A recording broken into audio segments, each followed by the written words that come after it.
Ladies and gentlemen, welcome back to the Kings of Queen City podcast. Took a little break, but we are back. And the Bengals lost the Super Bowl 20-23 against the LA Rams. It definitely stings saying that. Not the way we wanted to end the Cinderella season. Joined with Jake and Scott here. What are your guys' kind of initial reactions to the game? I thought it was a really good game, honestly. Like they hung around, they were given a chance to win it, honestly, and they definitely could have or should have. But honestly, like just an absolutely awesome season and just so surreal to be in a Super Bowl after we've never seen a playoff anything in our lives. Our teams have been to the playoffs, but they've never won or gone far.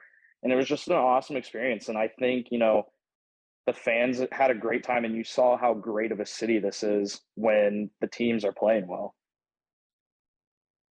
Yeah, I mean, all that's true, but like I think I'm probably a week or so away from the, like those type of feelings. Like I just like, it's the Super Bowl. Like it's the biggest game you can have. And like we were right there. We had plenty of chances to, win this game. It went pretty much about the way we all kind of thought it would if the Bengals were to win this game.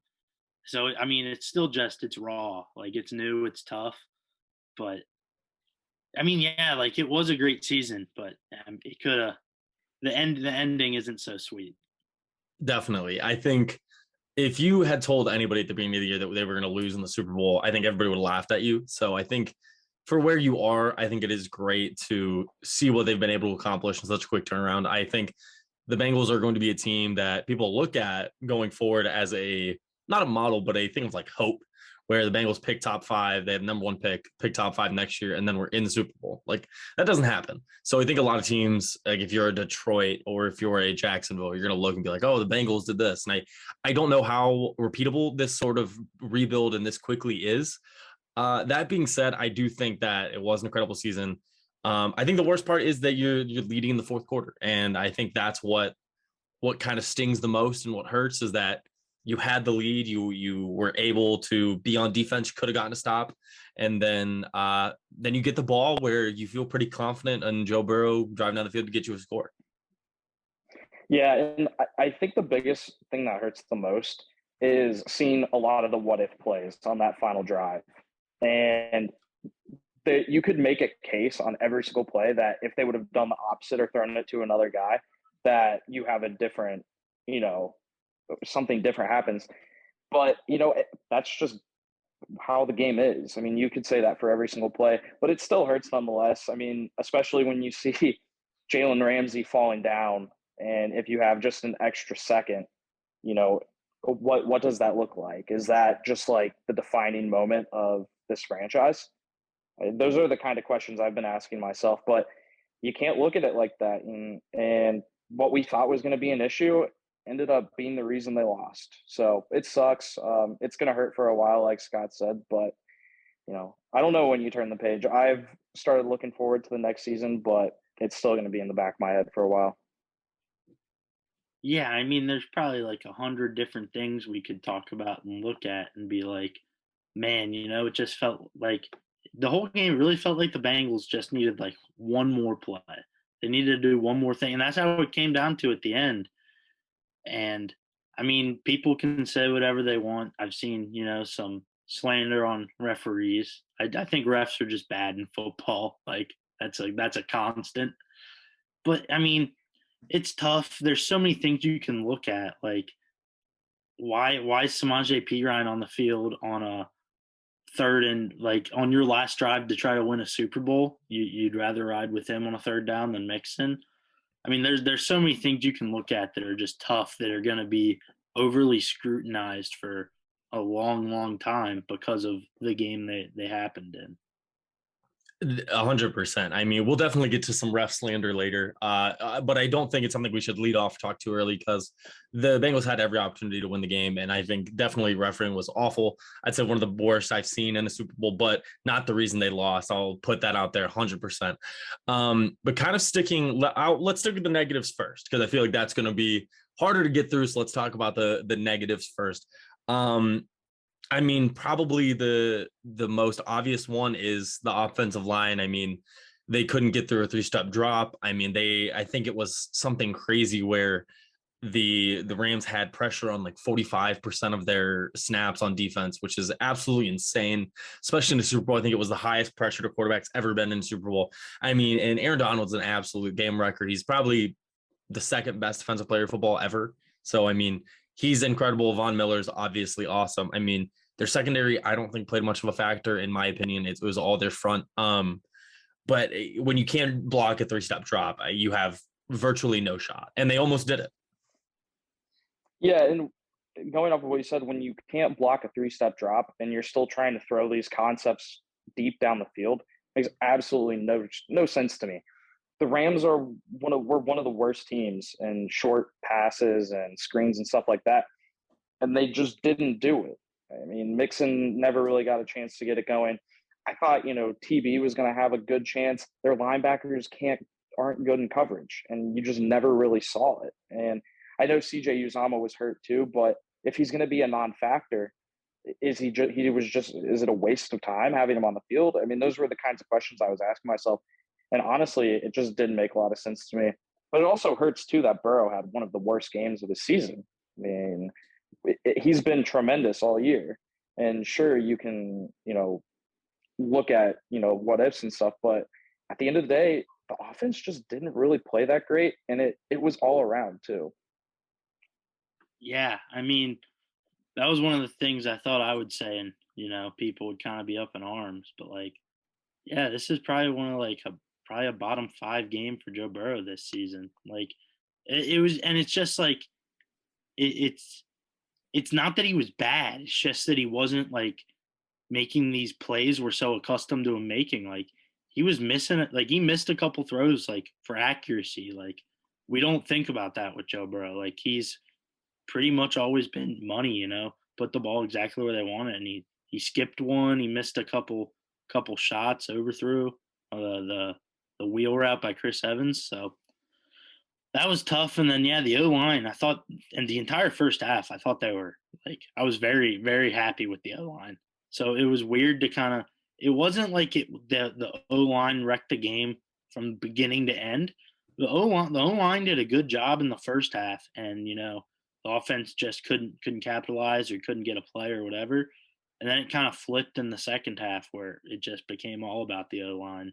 And I mean, that was something coming into this season. We all were like, that's the main goal for next year.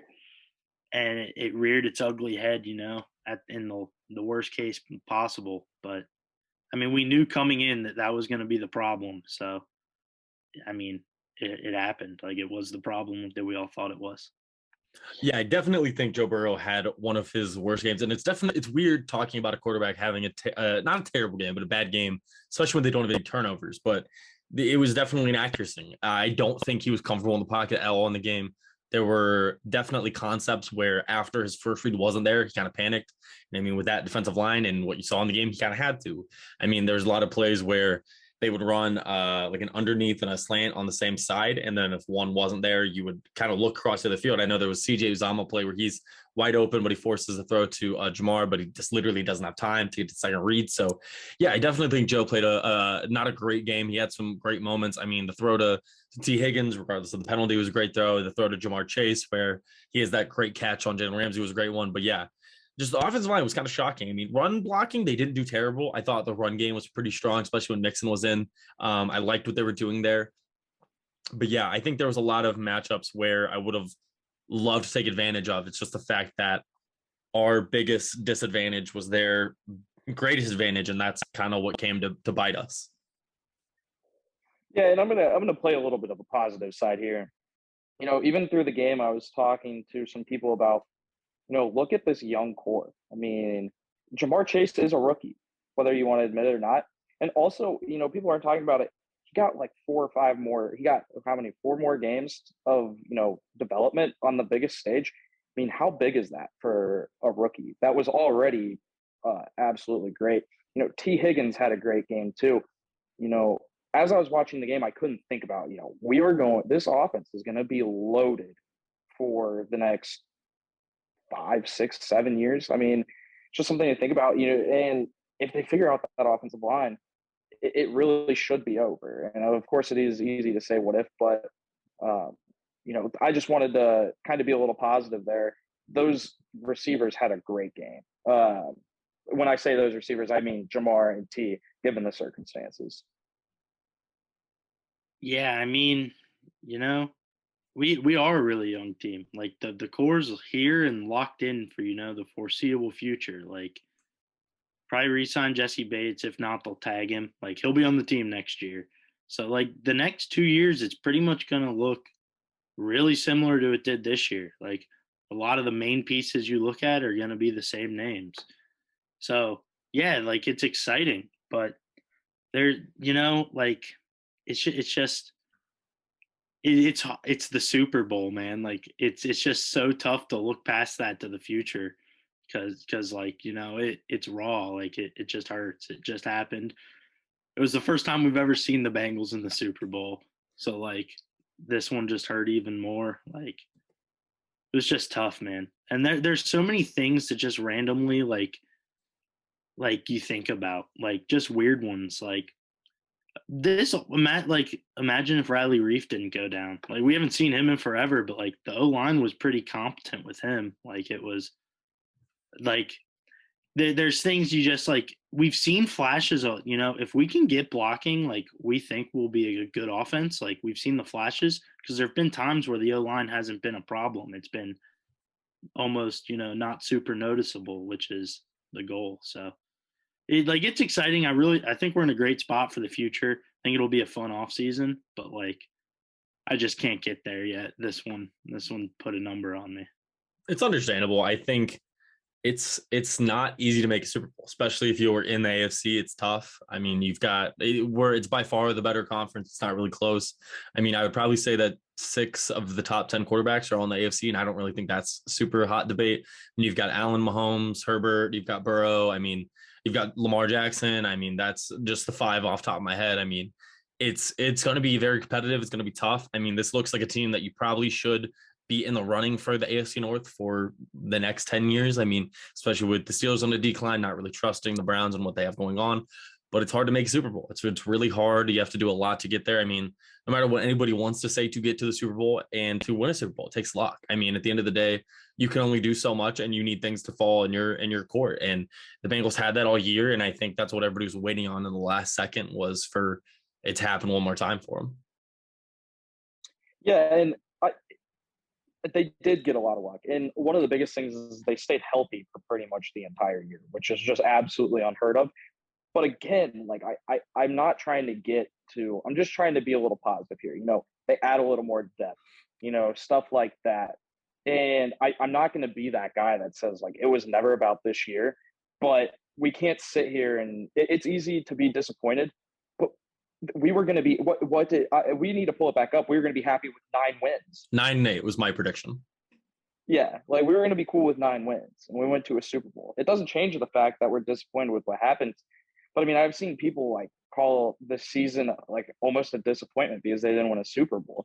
Like, sure, like it's disappointing, but I mean, this was the team that Vegas gave 6.5 wins or 5.5 wins to. I mean, there's a lot to be excited about and happy about here. The funniest part of that is we've probably had this conversation off camera like 10 times. And I think all of us now are in the opposite role that we are pretty much accustomed to.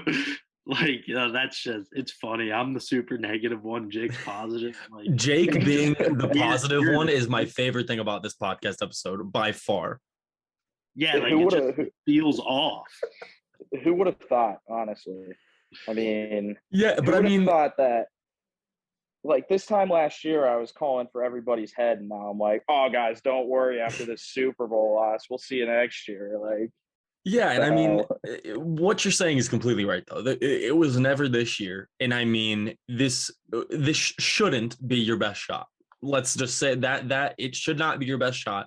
You had probably, if you're comparing rosters in the playoffs, I would say they probably had a bottom half roster of playoff teams, and they have like the 5th most cap room in the NFL, and they're in the playoffs. Like, there's not many teams that can say that. So they have a lot of wiggle room here, and they have a lot of potential to move. And it's what Scott said. It's hard to be positive because you just lost Super Bowl. I mean, it's tough. I mean, it's weird to me because now that we're on Thursday, this will come out Friday, but on Thursday, for me, 100%, the Steelers playoff game feels worse than the Super Bowl, which feels weird, like very weird to me. Dude, you're crazy. You think you think this hurts worse to you than? Dude, I thought this was worse than all the others like combined. Like Really? like the manner might not be as bad. Like I'm not sure a team could ever lose in like a worse manner than like that Steelers game. Aside from maybe like the Minneapolis Miracle, like it's really hard to lose a game that hurts that bad. But no, dude, like this was the Super Bowl. Like they were a minute and a half away from having like all of our wildest dreams come true. Like they were so close. They played their game. Like it's so hard to knowing like, yeah, this wasn't our best shot. It's gonna get better. But on the other hand, like you were that close. Like I mean, we're probably a play away. Like one of the last couple plays goes a little differently, and that's the difference, between being a Super Bowl champion and not. So like that, like I can't get it out of my head almost. Just like they were so close. Like we wanted this so bad, but I mean, yeah, the future is super bright. Like I'm really excited about the future of this team because they're set up to be where, this whole thing everyone's been saying where, this is the new standard. They're set up so it could be the new standard. Yeah, and I wanted to kind of what you first started talking about. I don't understand the Pittsburgh loss hurts more. It's kind of ridiculous. Like that was an AFC wild card game, and I know it ended poorly, but I mean a Super Bowl. Like Scott said, like everything we've ever wanted as a Cincinnati sports fan could have came true. And I maybe it is like recency bias. I mean that game. I'll be honest, like I almost forget about that Pittsburgh game now. It's like after they won that playoff game, I was just kind of like, oh, whatever. Like it doesn't matter anymore. I think it's 100% recency bias if I'm being honest, but a Super Bowl, you can't tell me that an AFC wildcard game with Andy Dalton as the quarterback hurts more than losing the Super Bowl in the last minute and a half. First of all, Andy Dalton wasn't the quarterback. Oh, sorry. You're right. We would have won by McCarron. Yeah, you're just proving my point. And then Andy Dalton comes back that next year, and then we win the Super Bowl because the Broncos won it with Peyton Manning, who could barely throw because he just had neck surgery. Derailing this has nothing to do with anything. I think I'd rather Brandon Allen than J.P. McCarron. We're gonna pivot because I forget what Scott said, but I forget what you said now, but it's gone. But I'm gonna be negative. Then we'll talk about the defense. Because you talking about being a play. You're a play away. If that Logan Wilson penalty doesn't get called, you're 4th and 8 from the 4th and goal from the 8, and they have one shot, and I feel pretty good about the defense there. So you're probably a Logan Wilson penalty away from having one play for a Super Bowl. And I feel pretty good about the defense there, honestly, personally, how it was going all day, played really well. So, yeah, that definitely stings. But and then a negative stat before we talk about the defense, get positive. The last 16 quarterbacks to lose in their Super Bowl debut have never made it back. So that's definitely a humbling thought process, especially if you want to take but also when you look at it, the quarterbacks that are there, I'm not sure if it's crazy to say that Joe Burrow is already a top 3 quarterback there. I mean, it's Garoppolo, Goff, Matt Ryan, Cam Newton, Kaepernick, Grossman, Hasselbeck, McNabb, Delhomme, Gannon, Collins, McNair. So not a crazy name. I mean, I'd probably say Gannon and McNabb are probably the best of that bunch, honestly, but that's just me personally. But defense played really well all game. I mean, Eli Apple, I think it's kind of over magnified how people are saying how bad of a game he had. I mean, yes, he led up to 2 touchdowns, but I think it's a little over magnified. It was just 2 red zone plays pretty much that what happened. And then besides that, I mean, they couldn't run the ball on them at all. I mean, whether that's McVay kind of being dumb or whatever, but the run defense was incredible. Couldn't get any pressure on Stafford. So stuff like that's going to happen. But I was pretty pleased with the defense overall. Like Scott said, if you were going to win a Super Bowl, it played out in the way that you wanted it to win the Super Bowl. Yeah, and I thought the defense, especially early, was playing really well. I think after the first and second drives, I always said, like, if they can just put up over 20 points, they might have a really good chance. And then after that, Trey Hendrickson goes MIA. Witt had a great game. They just weren't able to get any pressure. I mean, there were times where the pocket was clean for 7-8 seconds, and he could throw it to whoever he wanted to. And for the defensive backs and safeties and everything, quarters, to be able to even cover for that long and only give up 23 points, like that's the part that I think is truly impressive. But it was exactly how we thought if they were going to win a Super Bowl, it's how they would have to do it. And unfortunately, just didn't happen. Yeah, I have nothing negative to say about the defense. I mean, I think the defensive performance probably should have won a Super Bowl. Like, if you told us we needed like 20, how often have we thought we needed to score 30 points to win a game? It ended up not being true because the defense has been great all year, to be honest. But I mean, if you told us you needed 24 points to win the Super Bowl, like, we would have expected this offense to be able to do it. So yeah, I thought the defense was awesome. Eli Apple, yeah, he struggled, but I didn't think it was to the magnitude, Twitter made it. I get that he's the villain, everyone hates him, but he gave up like 19 yards and 2 touchdowns. Like Jalen Ramsey gave up 1 touchdown, like $160. Like I think one of them probably had a better game, the one that wasn't getting toasted for 2 deep balls, and maybe possibly a third to end it. But anyway, defense I thought played great. What's exciting about this defense too is you've seen the development of a lot of guys, but again, like we talk about it on the offensive side, this defensive side is pretty much going to stay the same. Like everyone's locked in for a while. Like I'm working on the mindset. Like I don't think there's a chance Jesse Bates isn't here. So like your safeties are locked up. You probably need to bring in another corner maybe, and maybe some interior linemen, but you feel pretty good about linebackers. Like I think the defense is in a really, really good spot. And after what they showed this year, like I'm excited because I think this defense can continue to be what they were this year, where in my opinions it was at times pretty fringe top 10.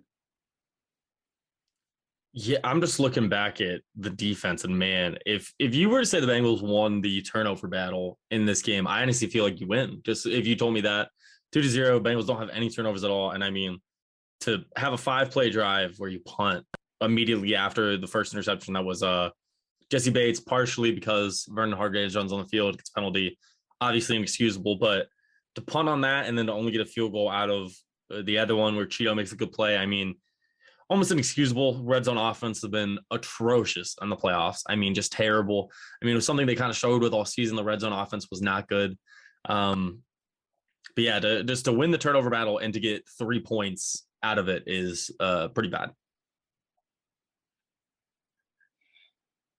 Yeah, and sorry, go Jake. Well, I was gonna say too, like when they get the touchdown out of the half and then they get the turnover there, they could have flipped the game on its head. You score another touchdown there, and the way your defense is playing, it's over. It would have been over. A touchdown ends that game, literally. I mean, it's easy to look back at it, but hasn't that been kind of the story of the season? Feels like they just haven't ever been able to, put the team they're playing down. I mean, sure, they did it to Pittsburgh and they did it to the Ravens, but, down the stretch, they just were never really able to do it. And honestly, I mean, that's the detriment of the game. A lot of people have been talking about, the what if plays at the end. I think that's probably the biggest what if of the game. What if you go down and score? How much different does this game look? Are you able to get even more interceptions and turnovers there? I think that's one of the things that's going to haunt me for a while. Yeah, I mean, it's also crazy to think about. Like the opinions of this defense coming into the year were not high. Coaching players like across the board, they just were not high. And just random thoughts like that go through my head. I was thinking, like, realistically, when's the last time we saw this defense put up a bad game? Like, is it the Chargers? Probably LA. Yeah, because like the Niners game after that was they didn't play great against the Niners. I mean, but it was mostly on not being able to field a punt. Well, I mean, and then Jesse Bates with a drop pick. I mean, that wins you the game. True. So, but like the defense came up huge this year. Like we couldn't have asked anything more from this defense.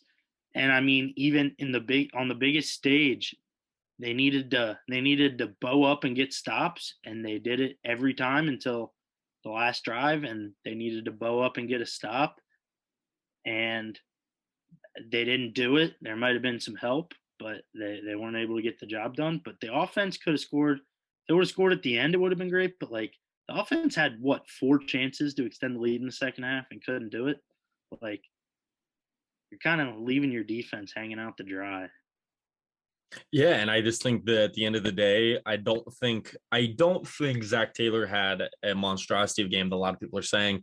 I don't think he had a great game, but I also agree with the crowd that says I don't think we've seen Zach Taylor's offense. You can't build an offense like the Rams and come from a McVay tree and have 2.2 seconds to throw the ball. It can't happen. You have to let things develop, especially with Burrow being as good as he is in the intermediate. I don't think they've been able to do that since like week 12. They just haven't had time. It's been impossible. So I don't blame Taylor as much for play calling. A lot of personnel decisions I don't agree with. Obviously, Joe Mixon at the end. But yeah, the red zone offense has been awful for most of the year. And I think that's what cost them at the end. You had a lot of time. I mean, even in other games, like probably the Titans games, you're putting them away way earlier than that in the Titans. But again, 9 sacks or whatever. And then this game, 7 sacks. Like your offensive line ended up killing you, and that's what everybody said was going to happen, and it did. Just sucks that it's in the biggest stage in football. And this is going to sound, I guess, kind of bad, but it's almost poetic that the season kind of ended the way it started with, is this team going to be able to block, stuff like that. And honestly, they didn't look awful for the first half of the season. We were all kind of a little surprised, like, all right, they're not bad. They can at least give him a little bit of time. And maybe, honestly, I think looking back now, maybe that was more of just the scheme that they were trying to run, as in, like, let's not get Joe hurt early. But towards the end of the year, as soon as Reap went down, Isaiah Prince and Hakeem Adeniji are just, I mean, that was a horrendous duo. I mean, I never want to see that again. And another thing that I've been really bitter about lately too, sure, you look at the second round picks. Jackson Carman didn't play. Drew Sample doesn't play. T. Higgins is a hit. But you think about that too. What if you get a good offensive lineman out of that? I mean, you drafted a left tackle to play right guard. What are we doing? And even everybody said he was drafted high there. Those are kind of the two things that I'm a little critical of right now too. Yeah, I mean, that kind of just turned the dagger, a little bit. That was twisting the knife in. But I mean, yeah, there's definitely some question marks. I like Taylor, like I really do. I've kind of been the resident supporter for the most part. But like one thing I'll point to, like, what's one thing we asked to see all year, and he gave it to us in the Super Bowl? Chris Evans had a couple designed like pass routes to him. Like we've wanted to see him for so long, and I think he had one. I mean, I thought he had 2, and they were both misses. But I don't think 2 is enough anyways, but I understand what you're saying. I mean, yeah, I can promise you, I was surprised he did it. Like, that's what we wanted to see. But, I mean, again, Chris Evans scores a touchdown. Like, he probably was going to score a touchdown. The ball missed. But, I mean, no, Taylor does, like, he's done things I'm a big fan of, and I agree. I don't think we've seen, like, anything close to his final product, like schematically, because of the personnel he's kind of dealt with. Like he hasn't been able to do a lot of things he wants to because of his O-line. So I think we could see like Zach Taylor even level up, so to speak, in the next year with a improved offensive line. A big name I've been seeing in the offseason is Connor McGovern is a guard for the Cowboys. He was drafted in the 3rd round of the same draft, Drew Sample, just to turn the knife a little bit harder. But yeah, I mean, that right side of the line has been the detriment all season. I mean, Isaiah Prince did the Spider-Man meme where he's looking at Bobby Hart, where, I mean, at some point, are they the same guy? I mean, it just was rough. He was getting beat day in, day out. I mean, him and Hakeem, there has to be something there with communications. They could not pick up stunts all year. They've been awful at it every time they stunted. And I mean, their stunt is very basic. They would have their defensive tackle would kind of slant down into the tackle, and then they'd have their edge just loop around. And every time it seems like Hakeem would just let him pass. And there's no communication. I mean, it was rough. Nobody on the offensive line had a good game. I mean, probably the best one was Trey Hopkins, and who honestly, props to him, had a great second half of the season. A lot of people were calling him dead in the water first half. He had a pretty good second half. I mean, even Jonah and Quentin had a rough game. I mean, it's just bad. That'll be probably our next few episodes at some point. What's kind of the game plan with the offensive line, and where do we go from here? Yeah, quick, just want to jump in. People don't talk about Trey Hopkins enough. Like, he had that big injury. Like, we were kind of surprised he came back at the beginning of the season, and he got better like as the season progressed. But there's one thing about Trey Hopkins I think people kind of forget is he only played center because out of necessity. It wasn't that we really wanted him there. It's that, okay, like, we don't have one. This guy we drafted to be the center, this guy stinks. So, hey, Trey, you're better than Billy Price, so I guess go play center. So I'm like, just to keep your eye out for it, don't be shocked if if we sign a center and Trey Hopkins could either be a depth guard or one of the guards. He's a better guard. Before Jake's piece, real quick, I think at some point we have to start blaming the organization, because you can't really keep drafting these offensive linemen at their not natural positions. I know what you're saying. I'm not saying that at all. I know what you're saying, but Trey Hopkins is supposed to be a guard. This has happened a lot where we keep moving guys to positions, and I think it's been long enough where it hasn't worked. So, Jake, what were you saying? Just before we kind of moved on a little bit, I don't think we've talked about how good the linebackers were in just the whole season. I mean, we went from this is going to sound crazy. We went from saying that we couldn't guard a tight end to our star linebacker got bailed out by the refs guarding the offensive player of the year on a great play. I mean, it's just not talked about enough. And, it was all of them. The whole unit was good. Every single guy. Batchy played well. Marcus Bailey played well. Akeem Davis-Gaither was having a good season before he went down. And, it sucks that Al Golden's leaving, but he's left a huge mark on that room. And honestly, it's really nice for the first time in, oh my God, I don't know, 10 years, close to, where we're not sitting there saying linebacker is a liability. Yeah, I think I really like the linebacking. Like, I've loved the linebackers for a while. Like, when we drafted him, I was really high on Logan Wilson. I'm like, that kid's going to be a stud. Just give him a little bit of time. And, I mean, I think I'm somewhat right on that. I think he's pretty freaking good. But then, yeah, like, the other pieces, like, we needed Joe Bacci to step in for a couple games. He looked really good. I think he earned himself a right to compete at camp and maybe make a roster. Like, Akeem Davis-Gaither, we've seen flashes from him. He wasn't healthy. Marcus Bailey's been good, like, when he's been in. Jordan Evans was improving, and it was a huge special teams part. And, like, he went down. So they had to deal with some injuries. But, yeah, I really do like the linebacker unit in general, especially because we almost run like a 4-2-5. So I like the personnel a lot too, which I think was a huge thing for this linebacker unit. Like, they're actually built to kind of play the scheme we want to play. Yeah, Jake, Al Golden deserves all the credit in the world, what he's been able to develop here. I mean, kind of what Scott said too. Everybody had a kind of a key moment where they had to step up. Batchy played when he really probably shouldn't have, when they were just injured. You had a practice squad guy from the streets. Clay Johnston makes that huge play on Derrick Henry to stop him on that 2-point. Like, for the whole season, we've had big plays. I mean, Akeem Davis-Gaither's played really well when he just went down with an injury. Jermaine Pratt has the interception that stops the drought. I mean, Logan Wilson, the offensive player of the year, gets bailed out because Logan Wilson clamps him. I mean, absolutely incredible season from the linebackers. Definitely a position I don't think they probably should touch in the offseason. I think it's pretty cool to ride with the room you've got, maybe. And I mean, Marcus Bailey, he's been kind of one of my guys that I've loved the season, played really well in his minutes. He's really good in pass coverage. Loved that. But yeah, I've just been very impressed with the linebacker room. And I mean, it didn't stop in the playoffs. I mean, they played super well. Jermaine Pratt had an incredible run in the playoffs.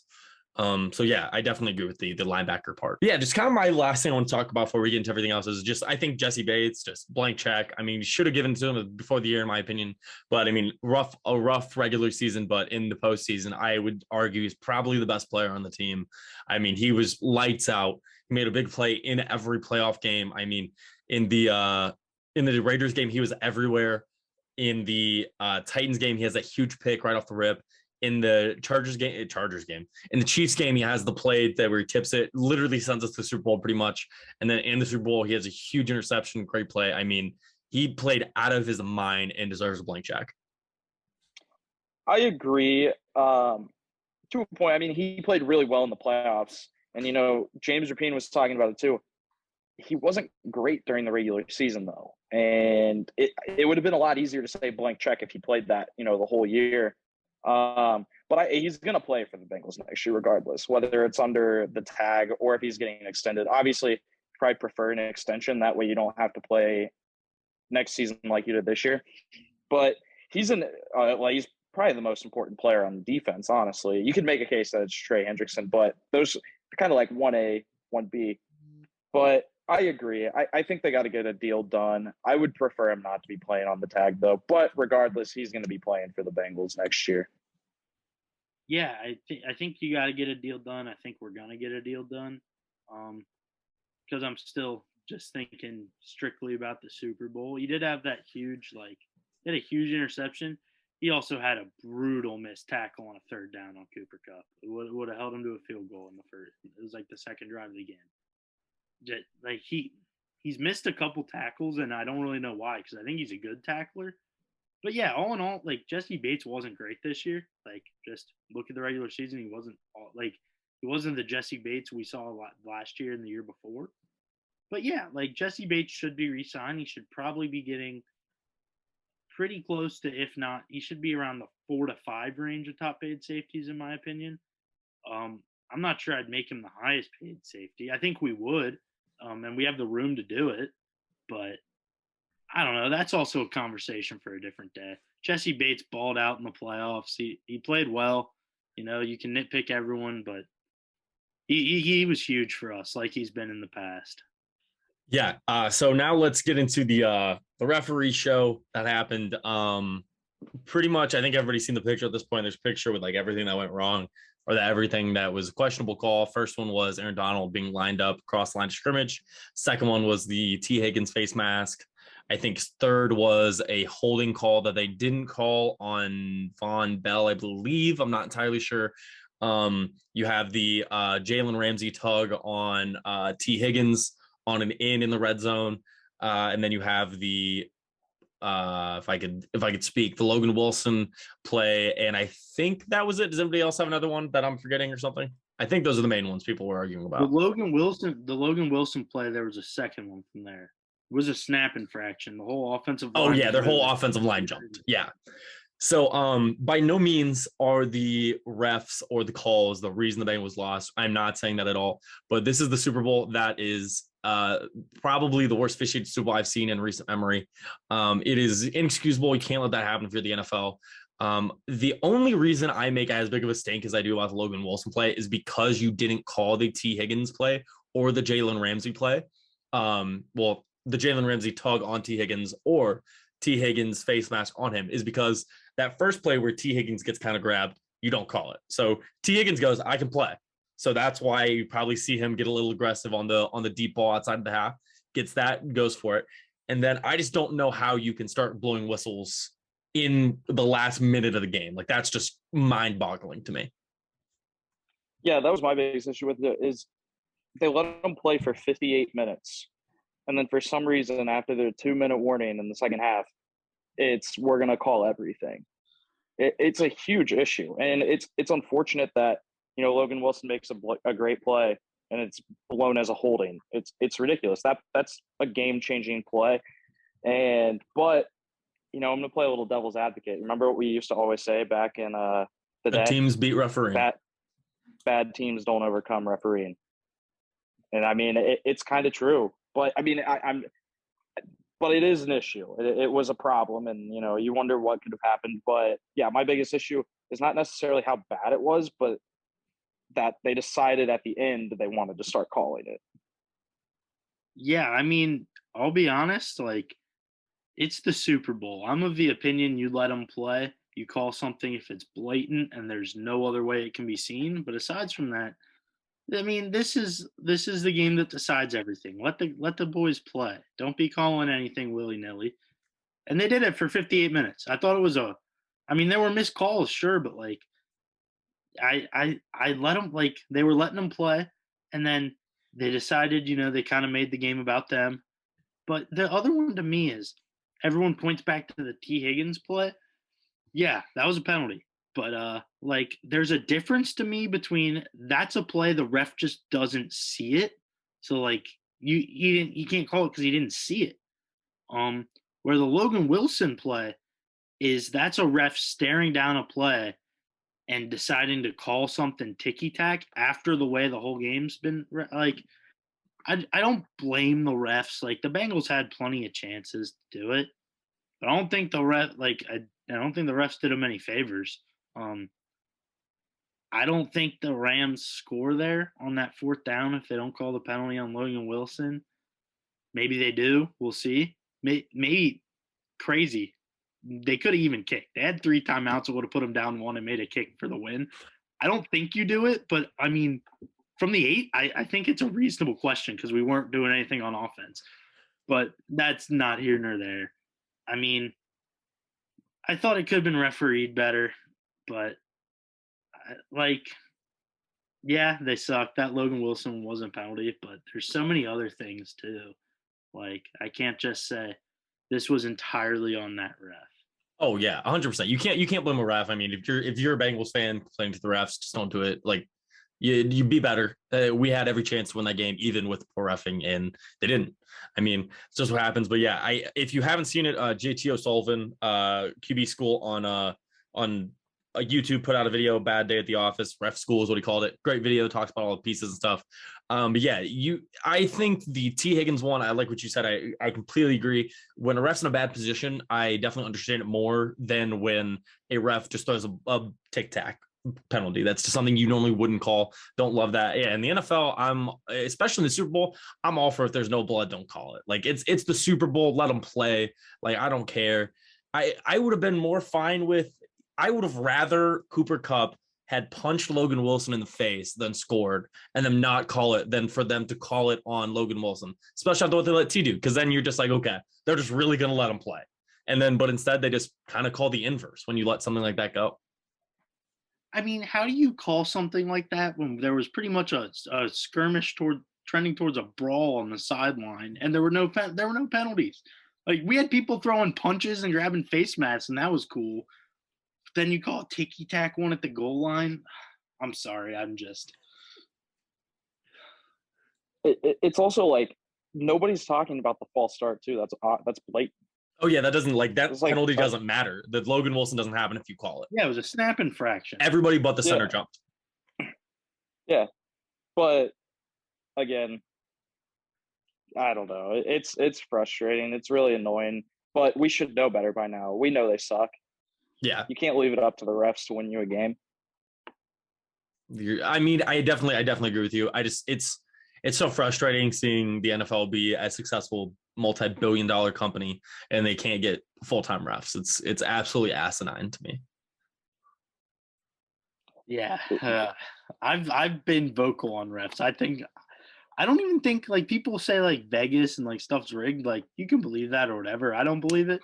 I just think refs are so bad at their job and there's absolutely like no repercussions of it. It's not really when be bad and go be a lawyer for 6 months and then come back because it's the next season. That's the way I see it. It's not their job. This isn't their full-time gig. Like this is a podcast to them. They go out there, they get some monty. Like this isn't their full-time thing. My biggest thing is they should have to deal with media. They should have to deal with media after the game. 100%. Yeah. It would be hilarious. Could you imagine the media after the game with a ref? Oh, yeah. That would be hilarious. That would be a great time. I feel like they wouldn't be like, it'd be the beat writers that would press them too, and I'd love it. No, they should just let fans. It should be a Zoom call and it's just all fans. Oh, the sport would not last 10 minutes after that call started. It would just be gone. That would be great. There'd be no refs. So I'll give you guys, let's end it off. You guys give like I'll give you a minute to close out the season. Give me like your thoughts on the season and the Super Bowl. I could never have seen it happening like this. I mean, we said it earlier. We were cool with 9 wins. I don't even think we were talking about playoffs. I think we were just like 9 wins. You wanted to be competitive. Don't get your ass kicked. Yeah, like you don't get your ass kicked by like Pittsburgh and Baltimore and those guys, and we'll be cool with it. Instead, they make a Super Bowl run, and it just I was cool with it after the Raiders game. So all right, the season is a massive success, and then they make it to a Super Bowl. But it was just a lot of fun. I mean, there's a lot of awesome moments. I mean, you look back at like the Jacksonville game. That was a ton of fun. The Ring of Honor. I mean, Jamar Chase's first touchdown that I was in the beer line for. No, there's a lot of cool parts of the season that we'll never forget. Yeah. I said coming into the year, I was hoping we could be 10-7, go 4-2 in the division, and sneak into the playoffs. It's crazy how some things work. Like I think we went 10-7, went 4-2 in the division. With our 2 losses to the team, I kind of thought we might sweep, and just silly things like that. But yeah, I mean, this is the best season like we've ever experienced. Like it was so fun, and I'm really excited because I'm gonna feel that way in like a week. Like it's just gonna be fun to reminisce about. But yeah, I mean, who would have thought? Like we got to watch the Bengals play in the Super Bowl. Like what a cool moment that was. Like what a cool moment we got to see. After we won the AFC. Like I never really thought. It always seemed more like something you wanted to happen, like a dream rather than a reality. But yeah, this team's given us so much. They had a great year. And to be honest, I mean, like Disney couldn't have wrote much of a better script other than we win that game. Like this was pretty much going to be about as storybook as it gets in sports. Like we had the 5th highest odds to win the Super Bowl, or like lowest. Like they gave us the same amount of chance to win the Super Bowl as they were giving the Lions and the Jets and the Jaguars. Like put that into perspective. The Bengals might have more wins than all those teams combined. Like it's what a year. And this is going to be a season, we'll remember fondly, aside from the end. Like, because realistically, let's say this goes the way we want it to. Like, this was the season that started it. Like, it's eventually things tune more to playoff type season. Like the playoffs matter, and you forget some of the regular season stuff.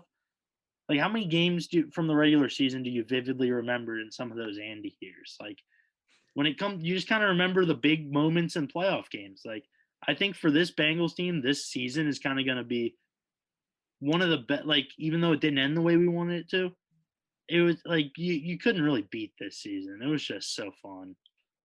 Like, what a year! Yeah, I couldn't have said it better myself. When you look at it, you got to be. As much as I'm proud of like the players and the coach and stuff, I'm just really happy for the fans. I mean, it's what we talked about the whole time. We have friends that have been players and stuff, and it's really fun to get their take and stuff. But we love Cincinnati, and it was so fun to see the team and city rally around the team, and it was just so nice to see it. It was a ton of fun. I think they're probably going to make it back to one. It's tough because you just never know, especially without talented the AFC is. But they're built to be in a great situation to do it. So it's a ton of fun to look at the future. I think what you said, Scott, you're going to look on the season very fondly. It was something we never expected, and to see them here, it's just awesome. And I'm excited for the future. But I think that's going to be it for this one, guys. We hope you enjoyed. Make sure to subscribe to the podcast. Keep up with the blog. We're going to be posting more here soon, coming the off season. And probably next week we'll do a little sulking, probably for the first little bit. Maybe if we hear something new, but then after that, it's on to the off season. I mean, most of the time we've been talking about mock drafts in November. So this is definitely different. A lot of fun, a little bit behind compared to other teams. So it'll be interesting to see what happens, but we will see you guys next time. We hope you enjoyed Who Day, and see ya.